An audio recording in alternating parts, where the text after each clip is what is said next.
Use the long tail cast on method to cast on the number of stitches that you need for your project. I'm going to make a tiny swatch and I will start with 6 stitches. Then knit the first stitch, and then we're going to do something very unusual. We're going to dip the tip of the right needle underneath the cast on edge like this.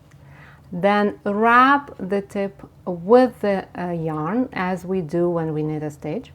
And then bring this wrap forward from underneath the cast on edge, making a new stitch.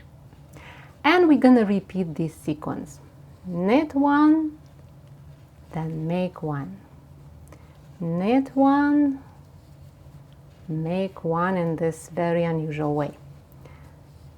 And we're going to go like this until we get to the last stitch of the row, or if you're working in the round, you're going to repeat this sequence to the end of the round. So I got to the last stitch and I'm gonna knit this stitch. So what happened in this row?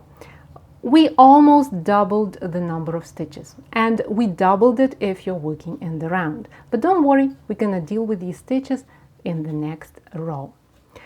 In this row, we're going to work the first row or round of the main pattern of the project. So I'm going to make the swatch in a simple stockinette stitch, but if you're working in a different stitch pattern, then follow the pattern instructions. But we are also going to get rid of those extra stitches by working them 2 stitches together.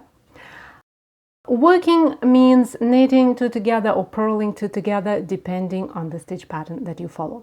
But we start by working the first stitch alone. So I'm gonna knit this stitch because I'm working in stockinette stitch. If you follow the stitch pattern that starts with a purl stitch, then you will purl this stitch. And then we work 2 stitches together. So in my case, I'm gonna knit 2 stitches together, and we keep going, working 2 stitches together, knitting or purling them together until we get to the end of the row. Just like this. One more pair of stitches to knit, oops, and they slipped, to knit together. And when you look at my needles, you will see that I'm back to the number of stitches I cast on. I have 6 lovely stitches on the needle, and I have a lovely cast on edge right underneath those stitches. This type of edging looks great with any stitch pattern. It blends in with the smooth texture of stockinette and stitch patterns that are based on stockinette stitch. And it provides contrast to textured stitch patterns like garter stitch, for example. See, it looks really nice at the bottom of the garter stitch fabric, and it looks the same on both sides of the work. For more details about this method, go to tenroseday.com/easy-picot-cast on. Happy knitting, my friend. I'll talk to you in the next tutorial.